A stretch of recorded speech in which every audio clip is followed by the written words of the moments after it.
Hey everybody, Robert here from Black Belt Gaming. Welcome back to my playthrough of Mansions of Madness 2nd Edition. There's been some advice given about the witch's movement, and I think it's pretty solid. Trying to interpret exactly how this creature should advance and how far. I was assuming, since many monsters like to move in close and engage with you and keep you from running away and keep trying to give you horror checks and all those kinds of things, that the witch maybe would just keep advancing as close as she could to keep the investigators within as much range as possible. However, probably being a witch with maybe some sort of ranged attacks, maybe she would prefer to keep just within range so that she could use her abilities, but maybe not suffer any retaliation. So it might be more tactically sound for her to advance and fulfill her range requirements, but yet keep her distance. So instead of moving her 2 spaces up towards the closest investigator, she might have actually stayed here at the entrance. And that still has her fulfilling the requirements for her attack. She is within 1, 2, 3 spaces. Therefore, she can make her attack as she did against both investigators. So with that correction and interpretation, which I think is sound, we will pick up the game from there. Alright everybody, just a quick look at the application. We have Jenny over here and Harvey right here. It may have been a little bug in the program. Remember when Jenny was over in this area by the papers on the floor? She attempted to read a note that was supposedly going to grant her some great power, but nothing happened. It appears by some of the comments that maybe she should have been granted a spell at that point. I don't know if it's a random spell or a specific one. But it didn't happen for us, so we're just going to keep pushing on. I don't know if that puts my game in any sort of disadvantage. I'm really not sure, but it's time for the investigators to act, and we'll go back to the board and make some decisions there. Alright, it's Jenny's turn. I think I'm going to let her go first. For her movement, I think I'm going to move her forward 1 space into the same area as Harvey, and then we're going to interrupt her movement to perform a trade action. I'm thinking about this medical textbook. Harvey's the one that continues to be sort of pounded in the adventure so far.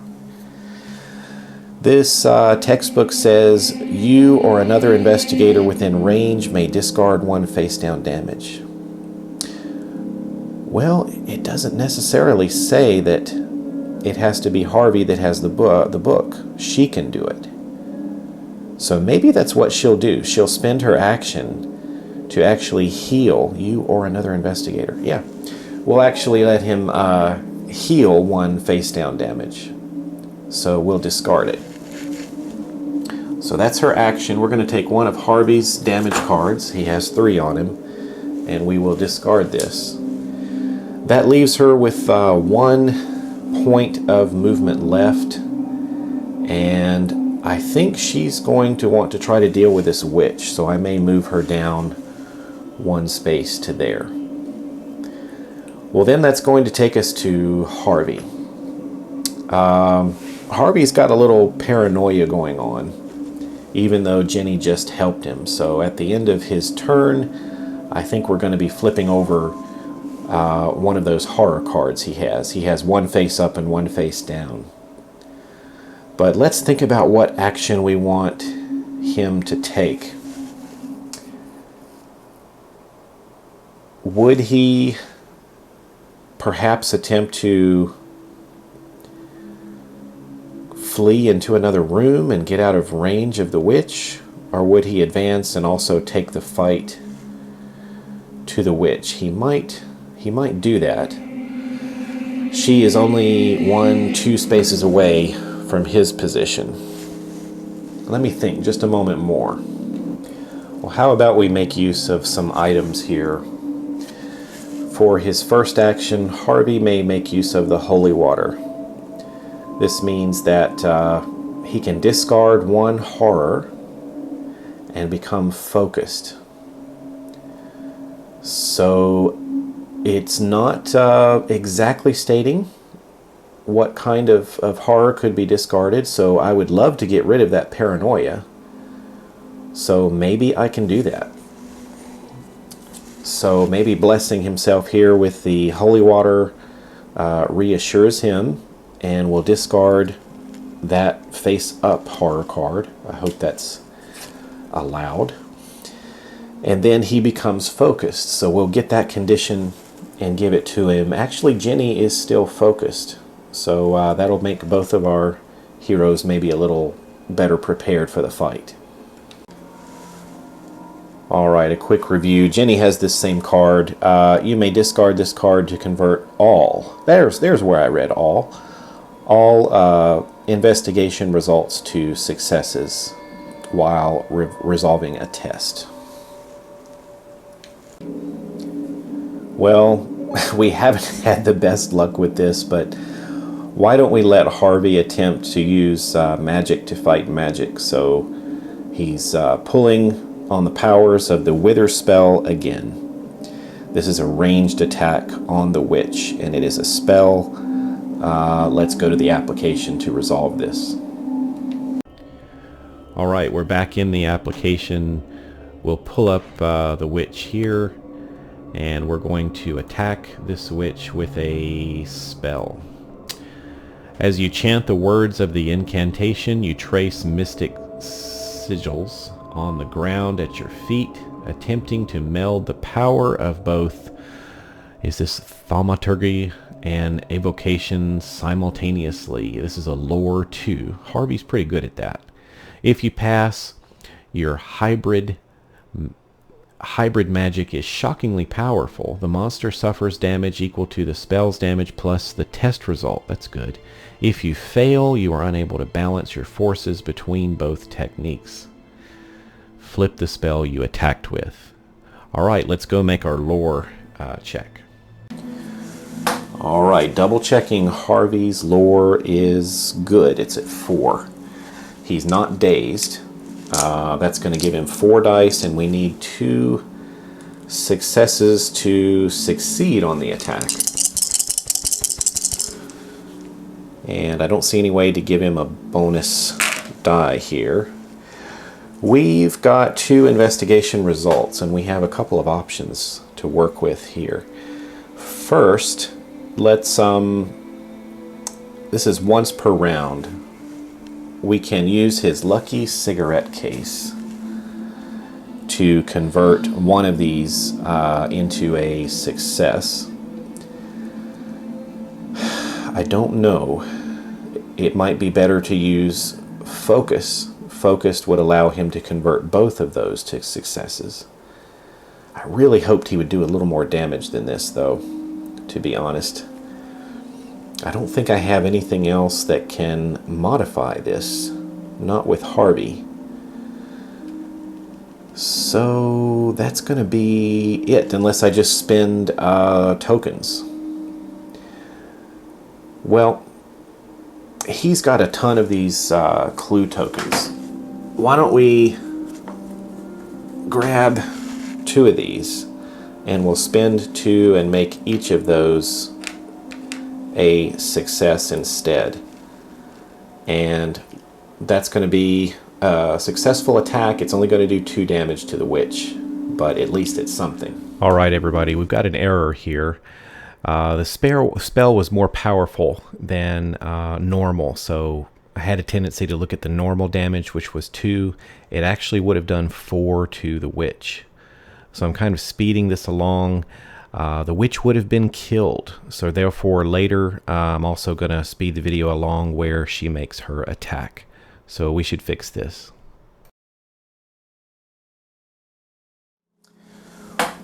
Well, with our 2 successes, as you saw in the application, we did 2 damage to the witch.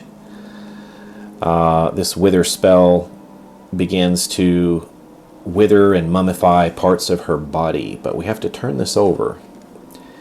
And it says, you shout as the spell leaves your body, barely managing to direct its wild power at another foe. Another monster within range suffers 2 damage. There are none. If no other monsters are within range, another investigator within range suffers 1 face down damage. Now that stinks. Then discard this spell and gain another wither spell. So Jenny just took a point of damage. Alright, we've replaced this with a new wither. And unfortunately, as a terrible side effect, Jenny just took a point of damage. Okay, so I think they are all done.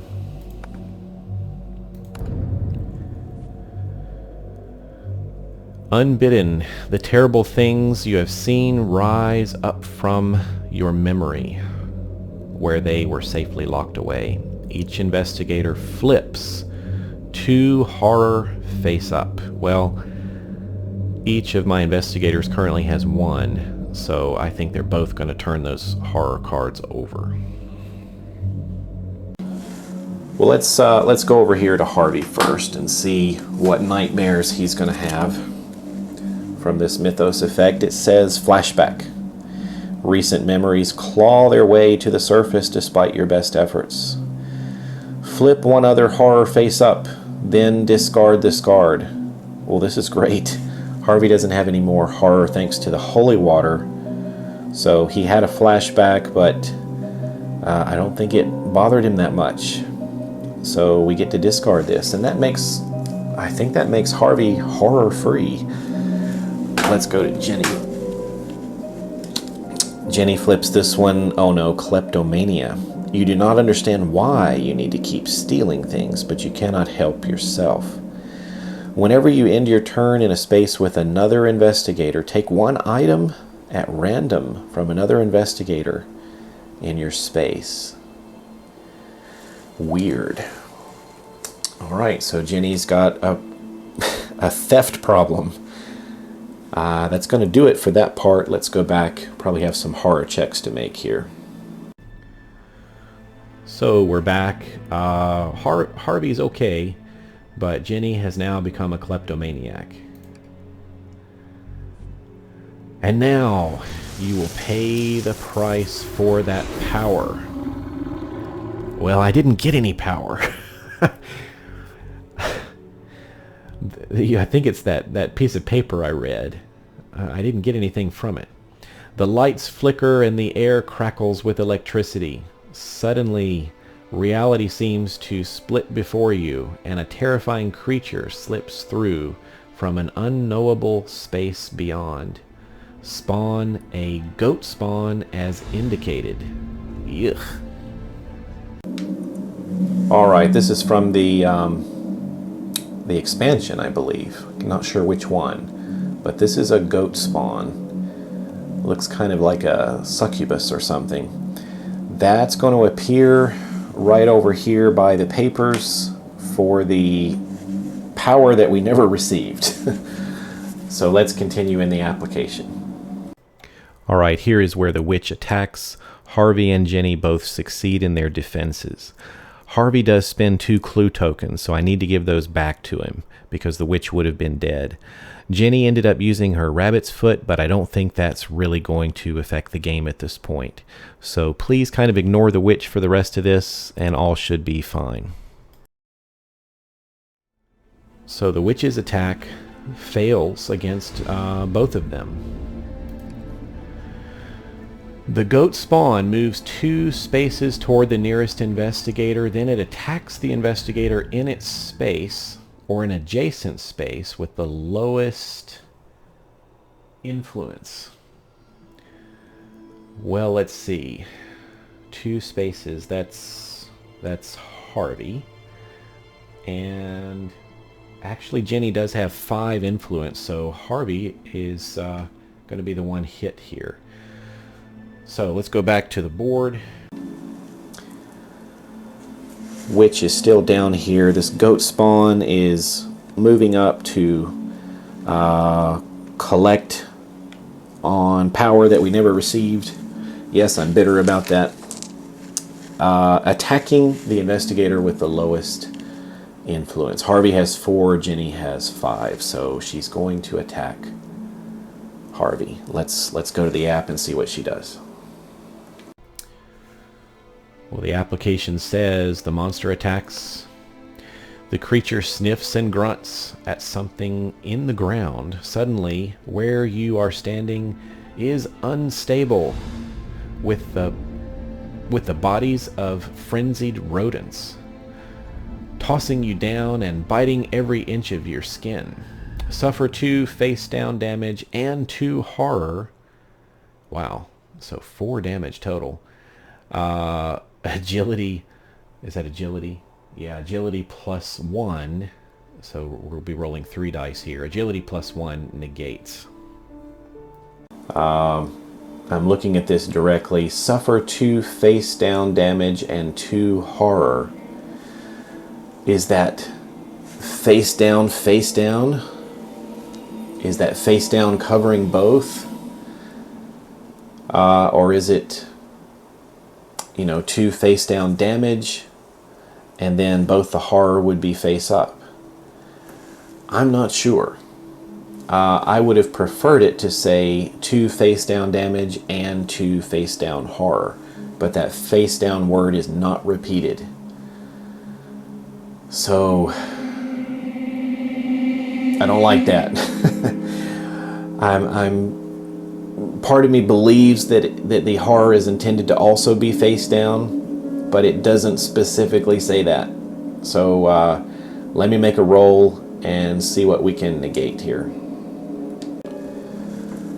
Harvey has an agility of 2, and this gives him +1. So there's no way he can negate all of this damage. He has 2 results. I would say let's let him...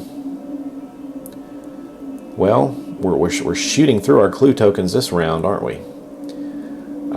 Let's let him spend another 2 clue tokens. And that's going to allow him to turn both of these into successes.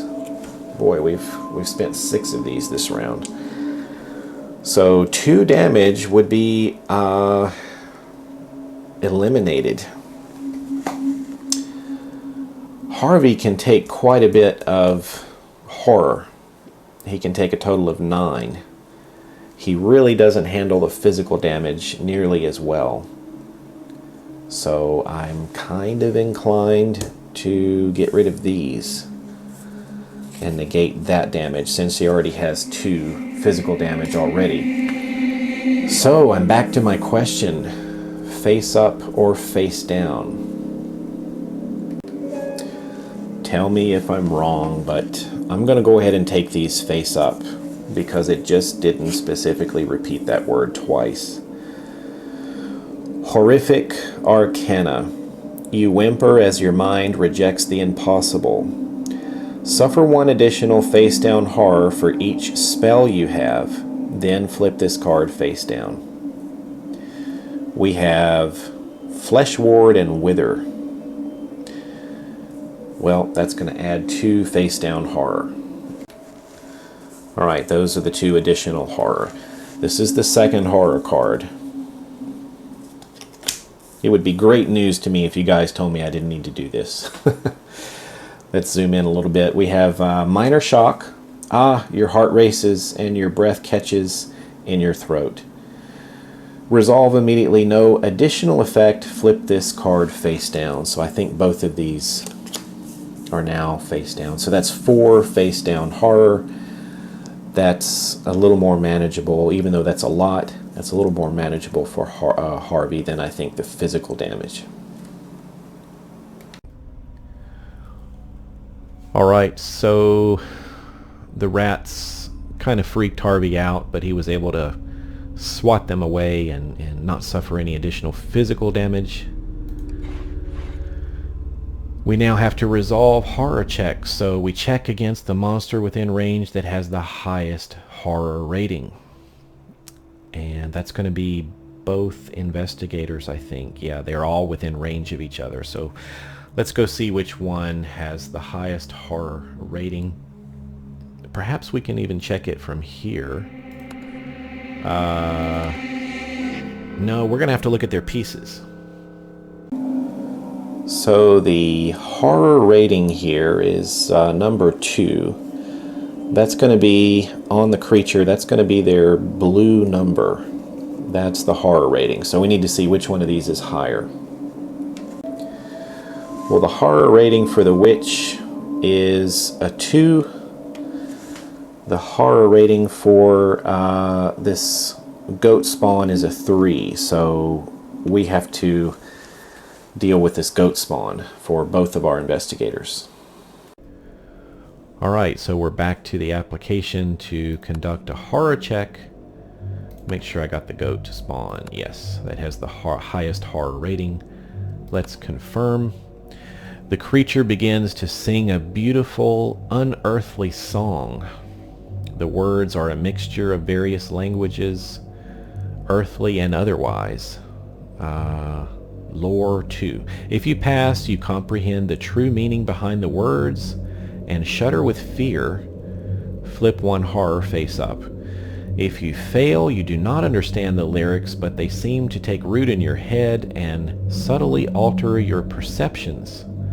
Suffer 1 horror and become dazed. Okay. I was kind of hoping there for ignorance is bliss, but it's not. Doesn't look like that's going to work. Harvey is rolling 4, and he needs 2 successes. And let's let him now use his lucky cigarette case, which we haven't used this round, and he converts 1 of these results to a success, giving him the 2 he needs to only suffer 1 horror, I think. 1 horror face up. We're supposed to flip 1 horror face up. All right, let's take any one of the 4 of his horror cards and see what it's going to do to us. This one says, again, horrific arcana. You whimper as your mind rejects the impossible. So this is the same as another one we had. Suffer 1 additional face-down horror for each spell you have. Then flip this card face down. Alright, so this goes back, and we take 2 more. That's a lot. So with him already having 4, that's going to give him 5 and 6. So a total of 6 horror now on Harvey, all within nearly 1 round. This has been quite a brutal round for him.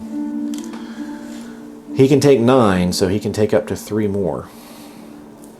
Let's go to Jenny. She's got a lore of 3. She'll have a little harder time with this. She does have a clue token. Let's let her spend 1. And we'll change that result to a success, giving her the 2 she needs. Let's see now.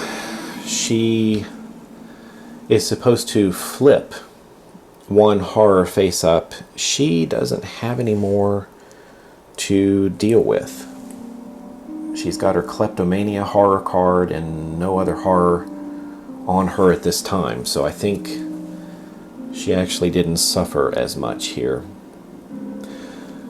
I think that's it. Alright, so nobody took another horror and became dazed. We both passed this test.